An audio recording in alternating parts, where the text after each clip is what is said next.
नमस्कार, आप देख रहे हैं वीके न्यूज और मैं युधिष्ठिर उपाध्याय। हम बचपन से ये पढ़ते आ रहे हैं कि मुगल शासक अकबर महान था। उसने भारत के इतिहास में अहम बदलाव किए। हमें टीपू सुल्तान का भी इतिहास पढ़ाया जाता है और ये इतिहास एक पन्ने या एक पैराग्राफ में नहीं बल्कि एक चैप्टर में पढ़ाया जाता है।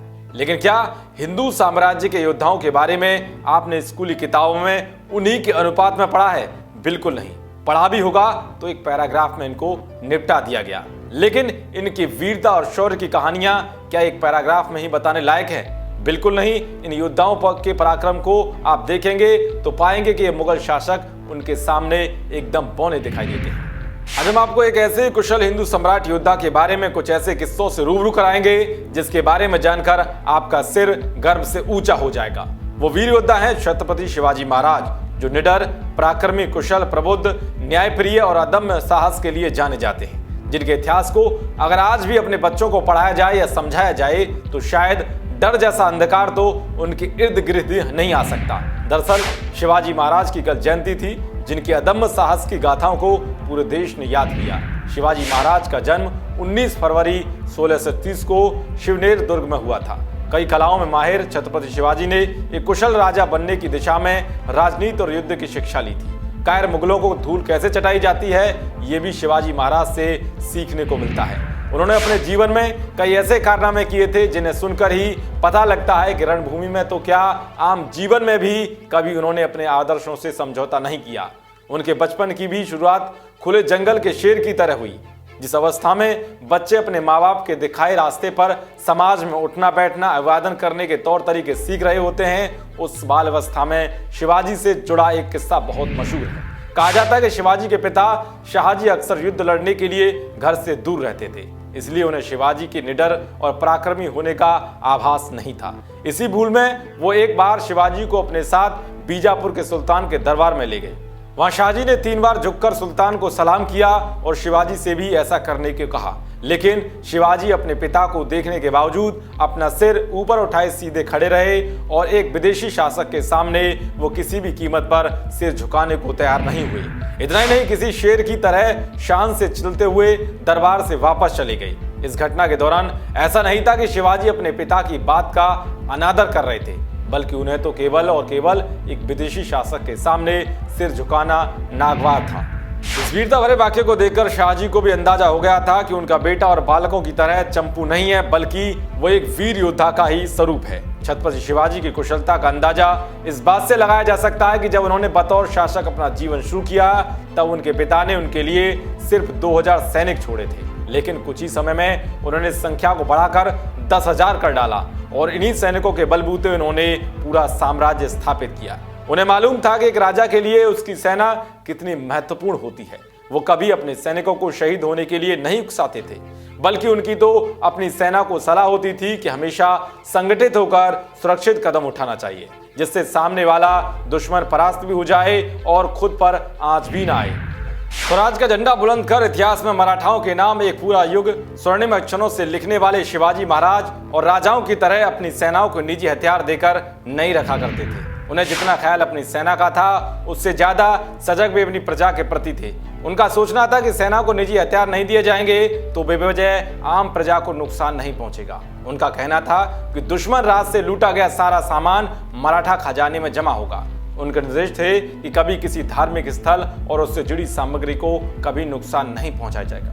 छत्रपति शिवाजी बचपन से न्यायप्रिय, धर्मनिरपेक्ष और दयालु थे। बताया जाता है कि मात्र 14 साल की उम्र से वे ऐसे फैसले लिया करते थे कि बच्चे से लेकर बुजुर्ग व्यक्ति तक उनकी छत्र छाया में खुद को सुरक्षित महसूस करते थे। उनका एक और किस्सा मशहूर है कि एक बार शिवाजी महाराज के सामने उनके सैनिक किसी गांव के मुखिया को पकड़ कर लाए। मुखिया बड़ी और घनी मूंछों वाला बड़ा ही रसूखदार व्यक्ति था, लेकिन इस बार उस पर एक विधवा की इज्जत लूटने का आरोप साबित हो चुका था। हालांकि इस वाकये के दौरान शिवाजी मात्र 14 साल के थे, मगर उनके दिल और दिमाग में महिलाओं के प्रति बड़ा ही सम्मान था। उन्होंने तत्काल अपना निर्णय सुनाया और कहा कि इसके दोनों हाथ और पैर काट दो। ऐसे जघन्य अपराध के लिए इससे कम कोई सजा और नहीं हो सकती।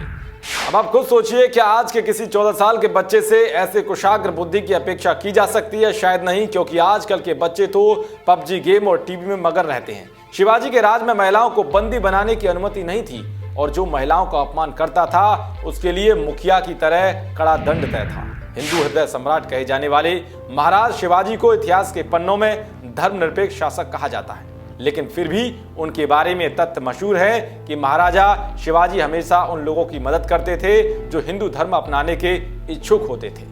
यहाँ तक कि उन्होंने अपनी बेटी की शादी भी एक ऐसे शख्स से करवाई थी जिसने हिंदू धर्म अपनाया था।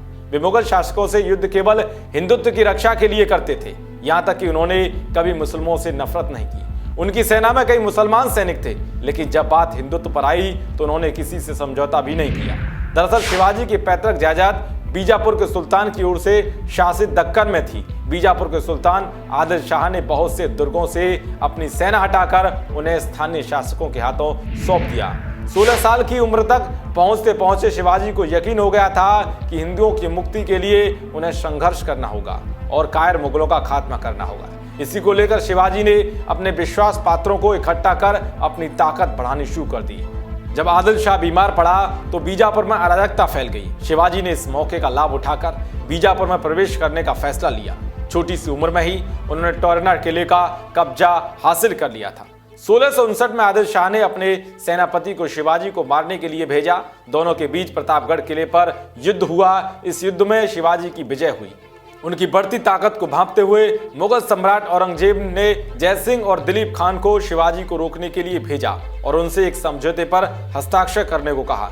समझौते के मुताबिक उन्हें मुगल शासक को 24 किले देने थे, लेकिन कोंडा का किला भी इन्हीं किलों में से एक था, जिसकी टीस में सिंहगढ़ का युद्ध शिवाजी की ओर से उनके सेनापति तानाजी ने लड़ा। इस 24 किले वाले समझौते के बाद शिवाजी एक बार आगरा के दरबार में औरंगजेब से मिलने के लिए गई।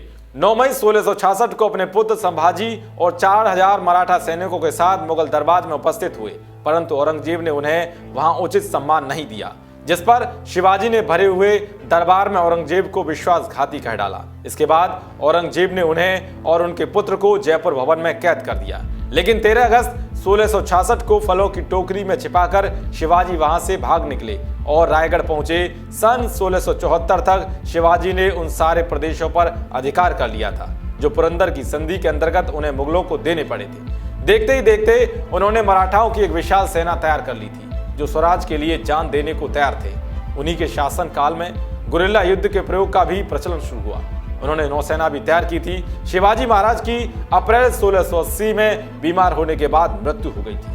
आज उनकी हर तस्वीर में उनके हाथ में उनकी तलवार देखने को मिलती है। कहा जाता है कि उनकी तलवार पर 10 हीरे जड़े हुए थे, जो इस वक्त लंदन में है। शिवाजी महाराज की तलवार प्रिंस ऑफ वेल्स एडवर्ड सप्तम को नवंबर 1875 में उनकी भारत यात्रा के दौरान कोल्हापुर के महाराजा ने उपहार स्वरूप भेंट की थी, लेकिन कभी भी इस तलवार को वापस लाने की कोशिश नहीं की गई। खैर, हम उम्मीद करते हैं कि शिवाजी महाराज के बारे में ये जानकारी आपको पसंद आई होंगी और आगे भी आपको ऐसे ही वीर योद्धाओं की कहानियों से रूबरू कराते रहेंगे। देखते रहिए वीके न्यूज। शुक्रिया।